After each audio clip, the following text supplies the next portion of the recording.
তোমাদের বলেছিলাম যখন আমার শীতের বাগান দেখানো সম্ভব হবে অবশ্যই দেখাবো।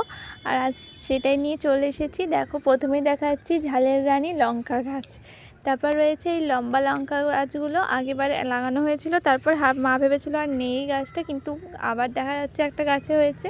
আর পাতিলেবু গাছ ভর্তি পাতিলেবু হয়েছে। তাছাড়া রয়েছে এই আলু গাছ, কয়েকটা আলু বসানো হয়েছিল, সেখান থেকে আলু শাক হয়েছে, মা তো এক দুবার খেয়েও নিয়েছে।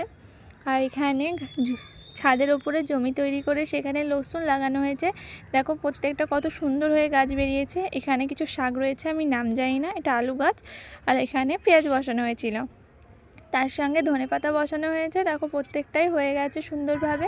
এখানে ধনেপাতা গাছগুলো অনেকটাই বড় হয়েছে, আর এখন এই গাছগুলোতে ফুলও চলে এসছে। এখান থেকে ধনে হবে কি না আমি জানি না। আর রয়েছে বেগুন গাছ, দেখো কত লম্বা লম্বা সরু সরু বেগুন। এই বেগুনটা আমার ছাদ বাগানে প্রথম, কিন্তু এই বেগুনটা আমার বড় আব্বু দিয়েছিলেন, আর এটা থেকে সারা বছর বেগুন পাওয়া যাবে তাই বলেছেন। আর এটা কুমড়ো গাছ, এখনও পর্যন্ত এই গাছ থেকে আমাদের 3টে কুমড়ো খাওয়া হয়ে গেছে, এটা 4 নাম্বার। আর এটা সুন্দর সিমের ফুল, তার সঙ্গে কিছু সিমও ধরে রয়েছে। আর এখন সকলের বাড়িতে যেটা থাকে সেটা হচ্ছে পুঁই মেচুটি। দেখো গাছ ভর্তি পুঁই মেচুটি হয়েছে, প্রত্যেকটা ডালে পুঁই মেচুটি রয়েছে, আর পাতাও অনেক রয়েছে, শুধু পুঁই মেচুটি নয়।